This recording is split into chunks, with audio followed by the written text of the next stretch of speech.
La semana pasada empezamos esta serie que, como pueden ver en su programa, se llama Reafirmando nuestra misión.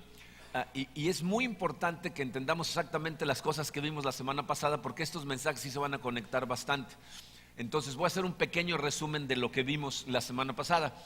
Hablábamos la semana pasada de cómo uno de los errores típicos en los que el ser humano puede caer es el de enfocarse tanto en los medios que se le olvida el fin, ¿no? Iniciamos actividades en nuestra vida, nuestro matrimonio, nuestro caminar con Dios, muchas cosas, las iniciamos con un objetivo claro en mente.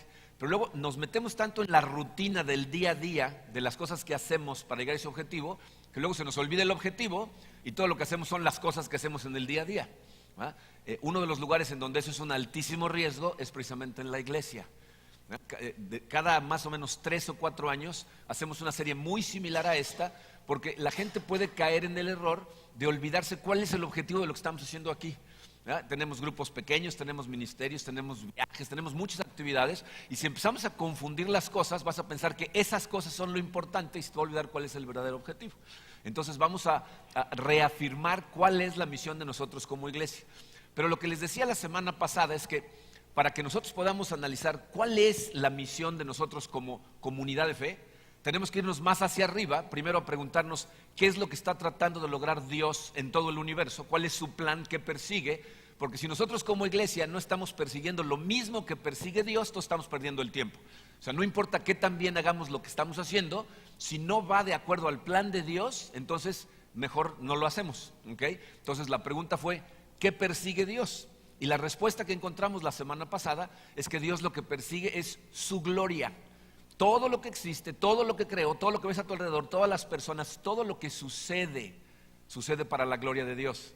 Y hablamos de cómo eso pues, no nos viene bien, porque nuestra sociedad nos han entrenado para pensar que el universo es acerca de nosotros, ¿no? Que todo tiene que ser acerca de mí, de lo que yo quiero, de cómo lo quiero, de Dios me tiene que proveer, me tiene que cuidar, me tiene que proteger.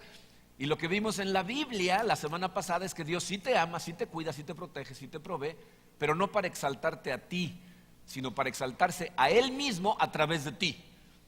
Cuando Él hace que todas esas cosas pasen en tu vida y tu vida esté bien fundamentada y vayas bien en la vida y la gente lo vea, eso le da gloria a Él, no a ti.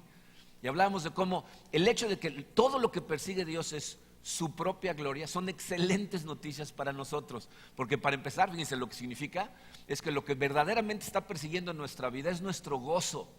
Él no persigue simplemente una sumisión a regañadientas, porque si ese fuera el caso, pues no le daríamos gloria, no estaríamos encantados de seguirlo. Entonces, evidentemente, todos los mandamientos que encontramos en la Biblia son guías que Dios nos dejó escritas de cómo podemos vivir la vida de una forma más plena. Cuando le hacemos caso, cuando obedecemos esas cosas, entonces hay plenitud en nuestra vida, le damos gloria a Dios porque hay plenitud y la gente lo ve y le da gloria a Él. Entonces, maravillosa noticia, lo que quiere es tu gozo que está inseparablemente unido a su gloria. ¿Okay? Lo segundo que vimos, que es una maravillosa noticia, es que lo que está haciendo cuando te salva es liberarte de la esclavitud que tienes a un montón de cosas a tu alrededor. Porque el ser humano fue diseñado para adorar. Por eso la gente que le gustan los deportes va y adora a los deportistas y grita y se emociona, y la gente que le gusta la música va a conciertos y grita y se emociona, porque tu corazón fue diseñado para adorar. El problema es que adoramos a las cosas equivocadas, adoramos a cosas que no satisfacen, que terminan por decepcionarte. Tu equipo pierde cada rato, ¿verdad? El concierto se acaba y te deja vacío. Entonces lo que hace Dios cuando te salva es abrirte los ojos a lo maravilloso que es Él para que lo puedas adorar solo a Él.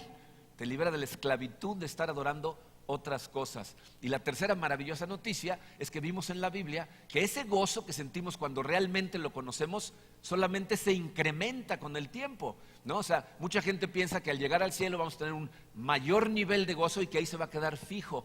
Pero eso no es posible porque Dios no tiene fin. Dice, el problema con las cosas que adoramos aquí en la tierra es que tienen fin, son temporales. Todas las cosas que persigues, que piensas que te van a hacer feliz, las alcanzas y al rato te dejan de ser feliz, o sea, se termina ese gozo. Pero con Dios, la Biblia dice que Dios nos salvó para sentarnos en los lugares celestiales y mostrarnos a través de los siglos venideros la grandeza de su gloria. O sea, ese gozo va a incrementar cada vez más y más y más y más. Y entonces, para nosotros es una maravillosa noticia que Dios lo que quiere es su gloria, porque cuando le damos gloria, nosotros nos llenamos de gozo, y es lo que estamos buscando todos, ¿ok? Entonces la pregunta que vamos a contestar el día de hoy es: ¿cómo logra su objetivo? Obviamente sabemos que Dios logra su objetivo de recibir gloria a través de miles de cosas, porque todo lo que existe es para su gloria. Entonces el universo existe para su gloria, la creación grita su gloria, todo lo que vemos a nivel macro o micro, ¿verdad? Ya sea las constelaciones gigantescas que hay en el universo, o cuando ves un atardecer o una flor o un sabor que te encanta, un color que te emociona, todo eso funciona para la gloria de Dios. Pero hay un método, de hecho el más poderoso que Él escogió para desplegar su gloria, que te involucra a ti y me involucra a mí. Y eso es lo que vamos a estudiar el día de hoy. Cómo cumple su objetivo, pero a través de nosotros. Entonces vamos a ponernos en sus manos y vamos a analizar cómo logra Dios este objetivo. Padre, te amamos, Señor. Te damos gracias por tu amor, por el amor que mostraste para nosotros en la muerte de tu Hijo Jesucristo. Te damos gracias por la vida que compraste para nosotros a tan alto precio. Señor, queremos vivir para ti, queremos darte gloria en todo lo que hacemos. Y te pedimos, Señor, que nos llenes de tu Espíritu en este momento para que podamos verte como realmente eres y para que podamos entender tus palabras, Padre. Que esa palabra entre a nuestro corazón y haga una transformación total que nos empuje a vivir la vida exactamente como tú quieres que la vivamos. Acompáñanos en este mensaje, Señor, guíanos en este estudio, transforma nuestros corazones. Te lo pedimos en el poderoso nombre de tu Hijo Jesucristo. Amén. Muy bien. Miren, para entender cómo participamos en esto, tenemos que primero analizar esta pregunta que les puse en su programa: ¿qué ha hecho Dios a través de nosotros hasta hoy? Porque miren, todo esto empezó con la creación del pueblo judío. O sea, todo esto, si recuerdan, lo hemos estudiado en diferentes ocasiones. Dios llama a Abraham, le dice: salte de tu tierra, vete a una tierra que yo te voy a enseñar en dónde está, y le hace una promesa. En Génesis 12 le dice: yo voy a bendecir a todas las naciones a través de tu descendencia. O sea, esto va a llegar a todas las naciones del mundo a través de ti. El pueblo judío fue originalmente diseñado para que en obediencia a Dios le diera gloria a Dios y toda la gente dijera: ah, Dios existe. Y sabemos todos que el pueblo judío nunca pudo cumplir la ley, ¿no? Por más que trataban, se tropezaban y tenían líderes que los desviaban, lo cual para nosotros es un confort, porque nos muestra cómo Dios despliega su gloria y su fortaleza a través de gente débil como tú y como yo. ¿Okay? Pero bueno, se supone que eso es lo que iban a hacer el pueblo judío. Están todo el tiempo batallando. Entonces los profetas y los salmistas se la pasan a través de todo el Antiguo Testamento anunciando que un día va a suceder el día del Señor. Y el día del Señor no es otra cosa que el día en que la gloria de Dios va a ser derramada no nada más hacia un pueblo étnicamente limitado como los judíos, sino se va a derramar a toda lengua, a toda tribu, a toda nación. ¿Okay? Entonces eso se está anunciando todo el tiempo en el Antiguo Testamento. Aparece Juan el Bautista, ¿verdad?, que viene a preparar el camino para el Mesías, y él dice exactamente eso, ¿no? El reino de Dios está cerca, está a punto de llegar, el día del Señor. Luego llega Jesucristo y dice: ya vine para proclamar el año del Señor, el día del Señor, y empieza su ministerio. Jesucristo vive una vida perfecta, ¿verdad? Luego absorbe la ira de Dios entregando su propia vida para el perdón de todos nuestros pecados, resucita victoriosamente para demostrar que es quien dijo ser, y se queda con sus discípulos como 40 días más después de resucitado. Y antes de irse, ¿verdad?, antes de regresar al cielo, junta a sus discípulos y les da lo que conocemos como la gran comisión. Les dice: vayan y hagan discípulos de todas las naciones, bautícenlos, enséñenles, y yo voy a estar con ustedes siempre, hasta el final de los tiempos. ¿Okay? Entonces lo que Jesucristo les está diciendo es: la gran comisión va a ser la manera de desplegar la gloria de su gente. Vayan y platíquenle a la gente las buenas noticias de que yo morí por ustedes para darles vida y que ustedes tienen acceso al Padre gracias a poner su fe en mí. Lo siguiente que sucede es Pentecostés, 50 días después de la Pascua. Si recuerdan, los discípulos están todos encerrados en un cuartito muertos del miedo, porque piensan que les van a hacer lo mismo que le hicieron a Jesucristo, ¿verdad? Pero de pronto desciende el Espíritu Santo en forma de lenguas de fuego, y estos que estaban amedrentados de repente se llenan de valor y de determinación y salen a la calle a predicar. Pentecostés era un festival muy grande, había judíos de todo el Imperio Romano que iban a celebrar, y Pedro sale y hace el primer mensaje, el primer sermón cristiano, y ese día se convierten, dice la Biblia, 3,000 personas, pero está hablando de hombres. Entonces piensen 3,000 familias, ¿no? Estamos hablando de una iglesia de entrada de 5 o 6,000 personas de golpe, ¿no? Entonces empieza a predicar. Luego Esteban es martirizado poquito tiempo después, lo cual hace que muchos cristianos salgan corriendo, pero se queden por ahí cerca y estén predicando la palabra de Dios, ¿no? Todavía son puros judíos los que están recibiendo el Espíritu Santo y la palabra de Dios. Y entonces en Hechos 10 sucede una cosa muy interesante.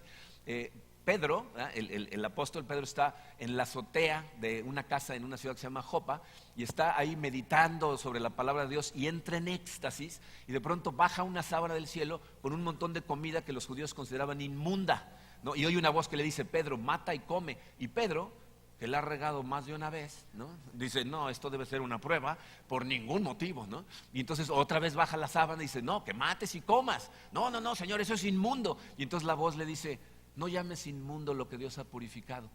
Entonces despierta del éxtasis, no entiende qué significa la visión, cuando de pronto tocan la puerta. Y entonces abren la puerta y resulta que en otra ciudad, un señor que se llama Cornelio, que era un soldado del Imperio Romano, había tenido una visión y en la visión le habían dicho: vete a la ciudad de Jopa, a tal casa, en tal dirección, y pregunta por un tal Pedro y dile que venga a tu casa.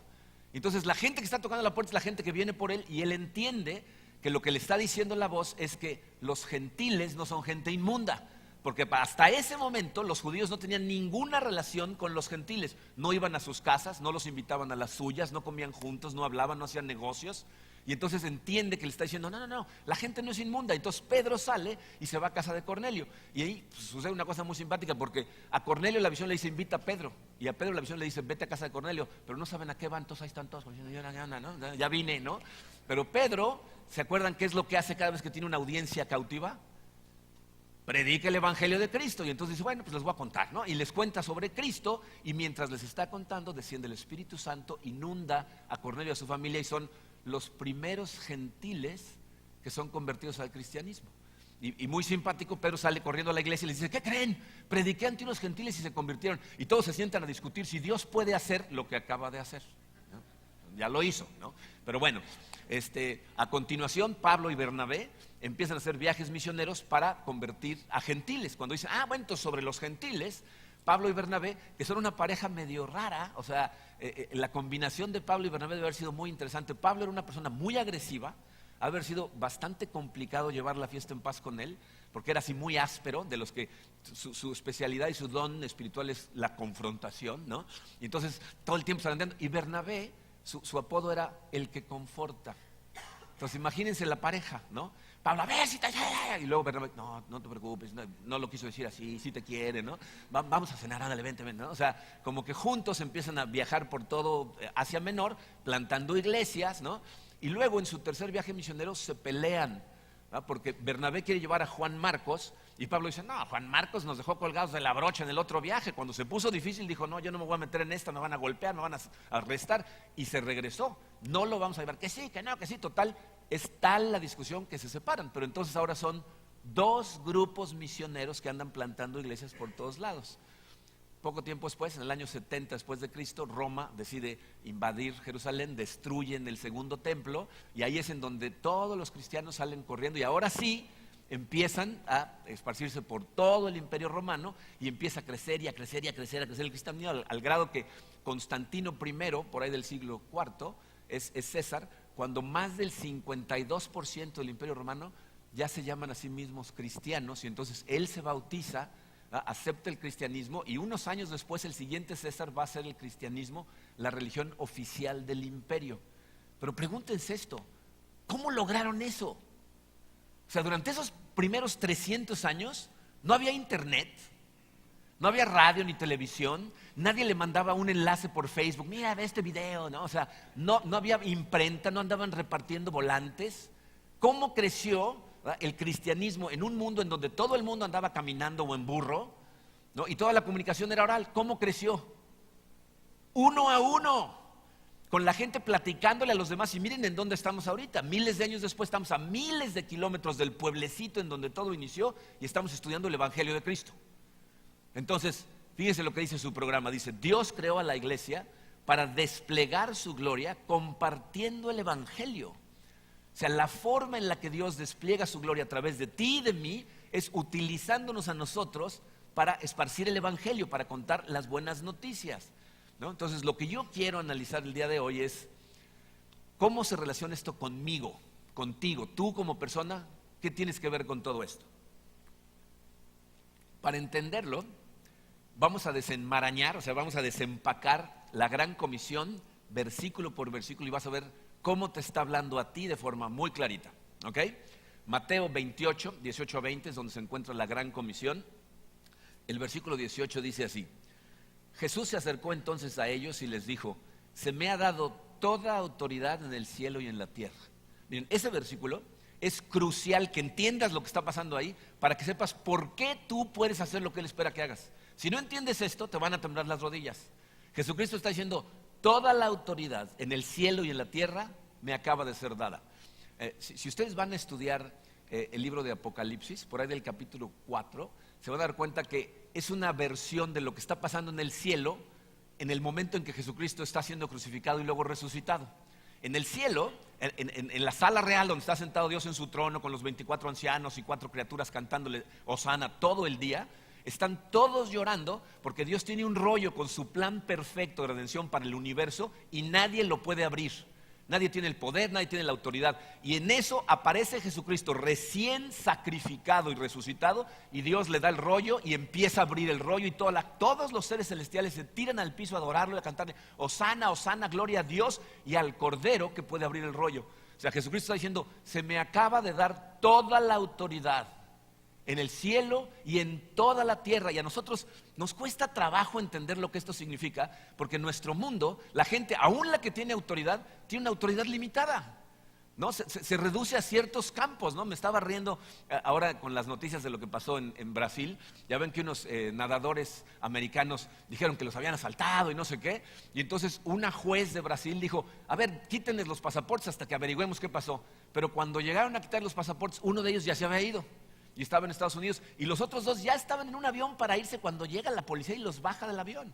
Y entonces la policía de Brasil, los jueces de Brasil dicen: que regresen al otro americano. Y Estados Unidos decía: sí, man, no se los vamos a mandar. Y los americanos decían: dejen salir a nuestros 2 nadadores. Y los brasileños decían: pues no, a ver, vengan y sáquenlos. O sea, cada uno tiene poder, pero ¿en dónde?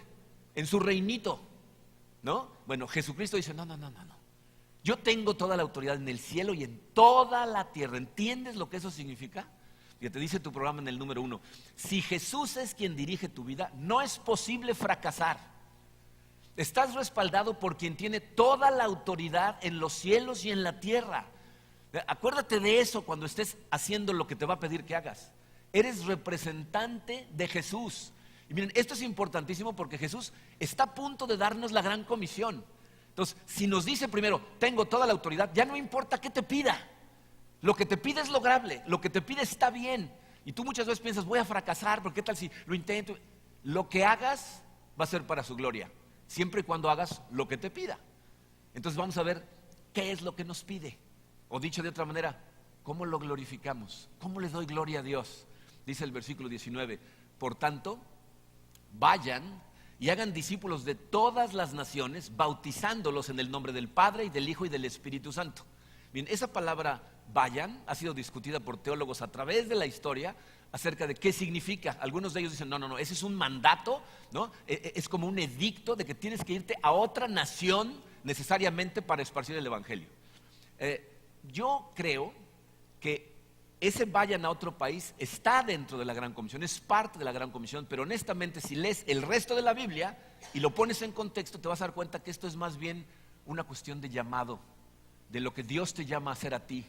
Para algunos, vayan va a significar irse al otro lado del mundo, como nuestra misionera Daniela en el norte de África. Para otros, vayan significa irse a países más cercanos, como nuestra misionera Esperanza, que está en Honduras. Y para otros, vayan significa ir al cubículo de al lado en tu oficina, al vecino, a tus amigos.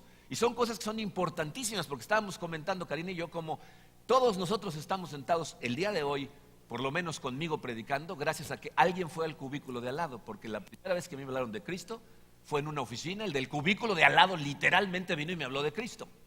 Ese fue mi primer contacto. Entonces, vayan es ir a donde Dios te llame. Entonces, yo estoy convencido, fíjense, que esa comisión podría leerse de esta manera. Número 2 en su plan dice: conforme vayan viviendo la vida, hagan discípulos. O sea, el llamado es: vive tu vida de acuerdo a lo que Dios ponga como tu camino en tu corazón, y conforme vas caminando tienes que hacer discípulos. Y ahí es en donde la confusión de mucha gente aparece, porque dicen, ¿y cómo sé qué camino? ¿Cómo tengo que ir? Pues miren, la Biblia nos enseña algunas cosas, nos ayuda con algunos pasajes. Por ejemplo, el Salmo 139:13 nos da una ayuda increíble cuando nos dice: tú creaste las delicadas partes internas de mi cuerpo y me entretejiste en el vientre de mi madre. Si siguiéramos leyendo, aparte dice: todos los días de mi vida estaban escritos en tu libro antes de que el primero de ellos existiera. Entonces, dice, lo primero que debemos recordar es la letra A en su programa. Fuimos especialmente diseñados por Dios. O sea, para ayudarte a encontrar tu camino, Dios te creó de cierta manera, te entretejió de cierta manera, y si pones atención a esas cosas, te vas a dar cuenta de qué es lo que quieres que hagas, ¿no? Por ejemplo, fíjense, todos nosotros tenemos inclinaciones naturales, gustos a ciertas cosas de forma natural, ¿no? O sea, hay cosas que a ti te encantan, que a mí yo no entiendo cómo te pueden encantar. Y hay cosas que a mí me encantan, que tú no entiendes cómo me pueden encantar. ¿Estás de acuerdo? Y dice, esto lo podemos ver muy fácil ahorita, aprovechando que estamos con las Olimpiadas, vamos a agarrarnos de ahí. Fíjense la variedad de deportes que hay en las Olimpiadas. Dime, ¿te interesan todos? ¿Te podrías pasar todo el día viendo todos los deportes? Dice, hay deportes que tenemos en común. Por ejemplo, Karina y yo nos gusta mucho ver la gimnasia olímpica para damas, porque nuestra hija Katrina hacía gimnasia olímpica y pues te haces medio experto, ¿no? Cuando estás yendo a todas las competencias, entonces los vemos y nos emocionamos. Pero aparte de eso, a mí me gustaría ver todos los juegos de tenis. Si nos ponemos a ver el tenis, cuando me doy cuenta, Karina está en el Facebook, porque no le interesa. Pero a Karina, ¿saben qué le encanta? Y podría pasarse horas viendo el crossage, los caballos bailando por todo el campo. ¿No? Entonces yo empiezo a ver a los caballos bailando por todo el campo y al rato me empiezo, ¿no? O sea, ¿no? Pero a ella le encanta, ¿no? Entonces, ¿para qué pone Dios esas cosas en ti? Para que sigas lo que te gusta, ¿no? Si yo voy a jugar tenis o platico con alguien que le gusta el tenis, ¿verdad? O me meto a un club de tenis, ¿qué quiere que haga ahí? Discípulos, ¿no? Que utilice esa inclinación natural. Igual a Karina, ya no monta a caballo porque se cayó y casi se mata, pero ahora digo, cuando lo hacía, ¿qué tenía la oportunidad de hacer? O cuando platica con sus amigos que les encantan los caballos. O sea, esa inclinación la aprovechas para hacer lo que Dios espera de ti. Aparte de eso, fíjense, tenemos aptitudes naturales, ¿no? O sea, hay cosas que yo hago muy bien sin hacer ningún esfuerzo. Y hay cosas que no importa cuánto esfuerzo le ponga, no las puedo hacer bien, igual tú, ¿no? Entonces, ¿para qué pone eso Dios ahí? Fíjate, normalmente lo pone para que escojas tu camino profesional. Piénsenlo, aquí tenemos arquitectos, tenemos maestros, tenemos doctores, ¿no? Tenemos administradores, tenemos hoteleros. Porque hay algo adentro de ti que te llamó la atención hacia esa carrera, y eso Dios lo puso ahí a propósito para que persiguieras esos objetivos y en el camino de perseguirlos hicieras ¿qué? Discípulos. En última instancia, la gloria de Dios se despliega a través de nosotros hablándole a la gente de Cristo, ¿ok? Entonces, fuimos diseñados de una forma especial, pero aparte, Hechos 17:26 nos dice algo muy interesante. Dice, de un solo hombre Dios creó todos los distintos seres humanos para que habitaran en todo el mundo y determinó cuándo y dónde deberían vivir. De acuerdo a la Biblia, la fecha en que naciste, el lugar donde naciste, la familia para la que naciste, los vecinos, los amigos, los compañeros de trabajo, todo eso Dios lo planeó, ¿verdad? Detenidamente. Decir, Marco, tú aquí, con este grupo de gente, vas a entrar en contacto con estos, antes de que yo naciera, Dios tenía planeado todo eso. ¿Para qué? Para que en mi caminar yo lo glorificara, platicándole a la gente que hay una vida de gozo que se puede vivir cuando damos gloria a nuestro Creador. Entonces, estamos puestos en esta tierra, diseñados de forma especial y puestos en un lugar especial para ser testigos de Jesucristo ante la gente a nuestro alrededor. Ahora, empezamos a pasarnos al cómo, que nos empieza a incomodar, ¿no? Porque fíjense, el número 3 en su programa dice, si hacer discípulos de Cristo es el objetivo de la gloria, glorificarlo va a requerir proclamar su nombre, ¿no? En algún momento, si le vas a dar gloria hablando de Él, pues vas a tener que abrir la boca y contarle a la gente acerca de Él, ¿no? Y esto, miren, lo hemos platicado muchas veces, porque la filosofía que seguimos en Comunidad de Fe, o sea, la manera en que le enseñamos a la gente a hacer esto es dentro del contexto relacional. Es decir, nuestra filosofía de misiones, ¿cuál es? Nosotros vamos a comunidades aquí cercanas o vamos a lugares tan lejanos como Honduras o como el norte de África, y lo que hacemos es entablamos relaciones hasta que le demostramos a la gente nuestro amor por ellos, que nos permite entonces hablarles de Cristo. En el método relacional es mucho más fácil, pero eso no significa que no puedes hablarle de Cristo a un extraño, ¿eh? O sea, esto no está peleado, ¿no? A mí, de hecho, digo, yo cuando viajo solo, la persona que se sienta junto a mí en el avión está destinado a escuchar el evangelio. ¿No? Porque es muy fácil, todo lo que le dices, ¿y tú a qué te dedicas? ¿No? Y te va a contar y luego que me va a preguntar él a mí. ¿Y tú? Pastor. ¿Listo? ¡Pum! ¿No? ¿No? O sea, hay que buscar la forma, ¿no? ¿No? Pero lo que hacemos es contarle a la demás gente. Ahora, dentro del método relacional es bastante más fácil, pero tú lo que tienes que hacer es lo que el Espíritu ponga en tu corazón. Porque hay gente que me dice, oye, pero yo siento ganas de ir a toda la cuadra y puerta por puerta, ¿está mal? No, no está mal. Si eso te pone en el corazón, entonces ve, ¿no? Si quieres hacer jornadas deportivas, si quieres ir a la puerta del hospital y hablar con toda la gente que está sufriendo, si quieres ir a orar por gente en el hospital a la que... Si Dios lo pone en tu corazón, ese es el camino que está poniendo contigo, ¿ok? Pero aunque te tiemblen las rodillas, en algún momento vas a tener que abrir la boca y hablar de Él, ¿ok? Pero todavía hay más. Y esto es en donde la cosa se pone más interesante, porque fíjense, el inicio del versículo 20 dice, enseñándoles a obedecer todo lo que les he mandado a ustedes. ¿Qué quiere decir eso? Que esto no se trata nada más del acto de un instante en donde yo comparto mi fe y se acabó. Obviamente hay gente a la que no voy a poder darle yo seguimiento. Al del avión, no le voy a decir cuándo te cambias de casa a Cancún para que podamos seguir platicando, ¿no? O sea, esa persona a lo mejor al final le dices, busca una iglesia local, busca un lugar a donde conectarte, busca, ¿no? Pero de lo que está hablando aquí, fíjense, es de que el proceso de discipulado es un proceso, ¿no? Es un proceso de transformación.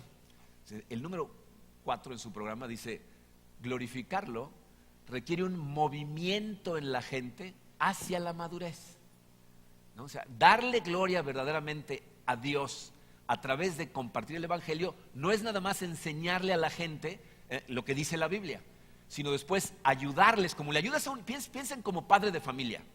Como padre de familia, tu trabajo es ayudarle a tu hijo a madurar, pasar de la dependencia a la independencia y luego a la interdependencia. Ese es tu objetivo como padre. Lo mismo pasa espiritualmente. Primero va a ser gente dependiente de ti, les vas a tener que explicar la palabra de Dios, hablarles, decirles, desenmarañarla para ellos. Van a tener que empezar a venir y a escuchar la palabra y al principio no van a entender nada, pero después se van a volver independientes y van a poder alimentarse por sí mismos, leer la Biblia ellos solos, pero al rato tienen que empezar a ser interdependientes y empezar a vivir en comunión. Miren, por eso les insistimos tanto en la importancia de conectarse a grupos pequeños, de estar en ministerios, de estar conectados con otras personas, porque es cuando tú le das la autoridad a otra persona de confrontarte con tu vida que puede haber madurez. O sea, la madurez significa ir transformándonos y parecernos cada vez más a Cristo. Entonces, si tú todo lo que haces es venir y escuchar y escuchar y escuchar, pero no hay confrontación, entonces nunca va a haber arrepentimiento y nunca va a haber un movimiento hacia la madurez. De hecho, lo que va a suceder es que se te va a endurecer el corazón, vas a estar recibiendo conocimiento todo el tiempo y te vas a sentir con la autoridad suficiente para estarle diciendo a los demás lo que están haciendo mal sin permitirle a Dios transformarte a ti. Entonces, tiene que haber un movimiento hacia la madurez, empezando por ti, pero para la gente a la que tú estás ayudando a que sean discípulos de Cristo, tienes que entablar una relación tan profunda de amor que puedas confrontarlos. Obviamente, no le hablas a la gente de Cristo y dices, mira, Cristo te ama, no sé qué, ahora te voy a confrontar, ¡pum! No. Es un proceso.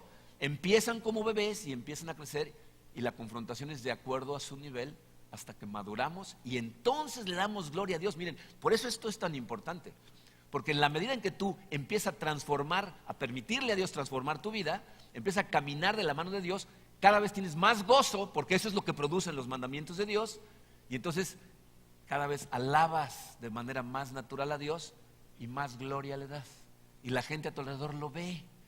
Entonces tiene que haber forzosamente un movimiento hacia la madurez a través de el reconocimiento de dónde estoy, el arrepentimiento de cuando me tropiezo y el esfuerzo por vivir la vida de una mejor manera, ¿okay? Pero luego viene la última parte que es algo medio duro de asimilar, pero muy importante de que lo entiendas. Fíjense cómo termina el versículo 20, dice, y les aseguro que estaré con ustedes siempre, hasta el fin del mundo. Bien, este es un versículo que pues, a todos nos encanta, ¿no? Cuando piensas lo que significa, dices, Dios va a estar conmigo permanentemente. Normalmente utilizamos ese tipo de pasajes para animar a la gente, ¿no? No, es que Dios está contigo todo el tiempo. Pero quiero que entiendan que esa promesa hermosa de Dios está inmersa en la comisión de Dios y no la puedes sacar de ahí. Porque lo que Dios está diciendo específicamente es, vayan y hagan estas cosas y voy a estar con ustedes siempre. En otras palabras, el número 5 en tu programa dice, la presencia de su gloria en mi vida depende de mi obediencia a su comisión.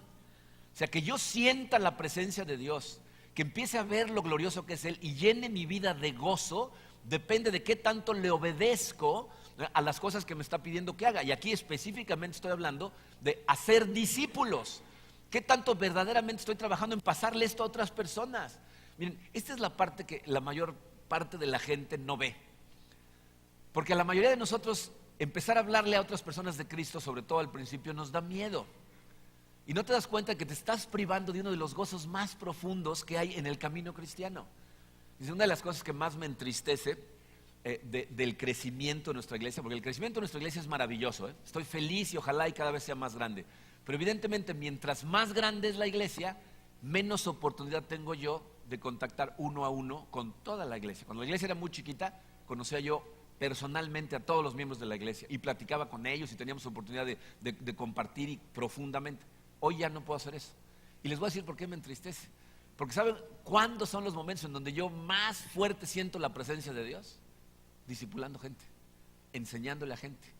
O sea, cuando estamos hablando de Dios y la gente de repente le ves cómo le cambia la cara y te cuentan testimonios o les cuentas testimonios, te acuerdas de todo lo que ha hecho Dios, ves a Dios y lo sientes en tu corazón. Entonces necesitas creer estas cosas para empezar a hacerlas. Miren, y es importante que lo intentes, porque el intento de hacer discípulos de tu parte, lo que va a hacer es, te va a forzar al proceso de crecimiento. Porque piensa cómo funciona, ¿no? Si tú empiezas a hablarle a alguien más de Cristo, te voy a decir lo que va a suceder, te va a hacer preguntas. Te va a empezar a preguntar cosas, y es una de las cosas que nos da miedo, ¿no? Y si me pregunta algo que no sé, pues tienes dos opciones. Una, inventas algo, ¿no? Que es lo peor que puedes hacer. Porque luego la gente dice unas barbaridades en vez de decir no sé, ¿no? No, bueno, pues la Biblia dice que Dios le ayuda a los que se ayudan a sí mismos, ¿no? O sea, nada más antibíblico que eso, pero se ha dicho tantas veces que la gente cree que está en la Biblia, ¿no? Entonces, o puedes decir una tontería, o puedes decir la verdad. No sé, pero ¿sabes qué? Voy a investigar, voy a ir a preguntar, ¿verdad? Voy a leer y luego cuando nos vemos y te digo qué respuesta, le voy a preguntar al líder de mi grupo, o te acompáñame, vamos al grupo y preguntamos juntos porque ninguno de los dos sabemos. Y entonces empiezas a crecer. Luego a veces, ¿saben por qué nos da miedo compartir? Porque ¿qué tal si nos confrontan con la manera en que vivimos la vida nosotros? Porque como lo estamos haciendo en el método relacional, pues si vas con tu compañero de trabajo o con el vecino te van a decir, ¿tú eres cristiano? No inventes, pues si te estoy viendo que estás en esto y en esto y en esto. Y entonces nos da miedo, ¿no? ¿Qué hacemos si alguien nos dice una cosa así? La verdad, la verdad sí estoy en esa batalla, pero eso es lo maravilloso de este caminar. Que yo veo gente en la iglesia a la que estoy yendo, que ha estado en donde yo estoy ahorita y ahora están mejor, entonces vamos juntos. Saberlo como terreno común, ¿no? Y hasta nos apoyamos juntos y nos marcamos el paso juntos y nos confrontamos juntos. Órale, vamos. La gente no es atraída por tu perfección, ¿eh? Al revés. Cuando la gente se siente perfecta, eso ahuyenta a la gente. Dice, ay, este payaso, ¿no? Si lo conozco, ¿no? Pero cuando eres honesto, dices, sí, es la verdad. Estoy metido en un tiradero y estoy batallando por salir, pero me están enseñando cosas. ¿No te gustaría que te enseñaran a ti también? Estamos los dos igual de embarrados. Son una bola de hipócritas. Sí, hay espacio para más, vente. ¿No? Y entonces estás haciendo lo que Dios te pidió que hicieras. ¿Saben por qué realmente nos da miedo compartir? Porque se nos olvida el punto número 1. Ya se les olvidó el punto número 1 que vimos ahorita, ¿no? Si Jesús es quien dirige tu vida, no puedes fracasar. ¿Entiendes lo que eso significa? O sea, si tú le cuentas a alguien y se burla de ti, te ignora, lo invitas 20 veces y nunca viene, no estás fracasando. Tu trabajo es sembrar la semilla, hablarle de Cristo, que se salve y que crezca, es trabajo del Espíritu Santo. ¿Ok? Pero tu trabajo es hablarle, decirle, contarle. Y luego Dios va a hacer lo que Dios va a hacer. Pero pensamos que si no le hablamos y en ese momento se convierte en 3,000 personas como Pedro, ¿no? Entonces estamos fracasando.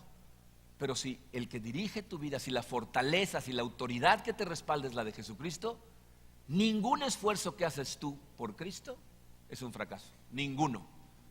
De hecho, ¿cuánta gente conocen que 20 personas le fueron diciendo y a todos mandó a volar y de repente uno, ¡pum!, y se convirtió y dices, ay, ¿por qué conmigo no? Pues, ¿qué importa?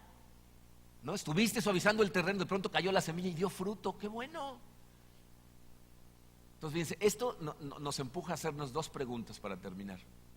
La primera de ellas es, ¿será que realmente yo soy un discípulo de Cristo? O sea, estoy caminando tratando de ser transformado por el Espíritu Santo, analizo las cosas que escucho y las aplico y me confronto cuando no es cierto, que no voy bien, o simplemente estoy viniendo aquí a recibir y a recibir y a recibir y a recibir. Y la segunda pregunta que te tienes que hacer es, ¿y estoy tratando de hacer otros discípulos de Cristo?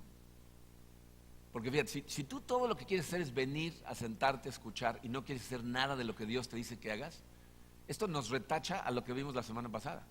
O sea, tú crees que el universo se acerca de ti. Vienes aquí y dices, bueno, espero que esta iglesia sea como a mí me gusta, como yo, lo que yo necesito. Que cubran mis necesidades, ¿no? Que toquen la música que a mí me guste, que se porten como a mí me guste, que se vistan como a mí me guste. Y no me estás pidiendo que haga discípulos. Esa es tu chamba, Marco. A ti te pagan por hacer esto. ¿Por qué me pones a trabajar a mí gratis? El universo se acerca de mí, yo vengo, me siento, me acomodo, qué padre está esto, entonces vengo. Y si no, pues busco otra iglesia, ¿no? ¿Eres un discípulo de Cristo? ¿Estás haciendo discípulos de Cristo? Porque entiende lo que acabamos de ver, para eso te creó Dios, para eso existes, para eso te puso en esta tierra en donde te puso el día que te puso, para ser discípulos de Cristo, y haciéndolo es el método más rápido a tu gozo, su gloria, tu gozo. ¿Qué tenemos que hacer? Discípulos. Vamos a orar. Padre, Señor, te damos tantas gracias por la claridad de tu palabra.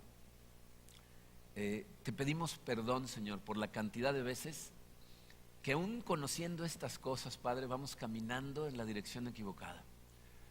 Permitimos que el mundo nos atrape y quedamos atrapados en el trabajo, incluso en el trabajo de la iglesia, y se nos olvida que lo más importante de todo es la gente a nuestro alrededor, a quien tú nos pusiste aquí para esparcir tu luz.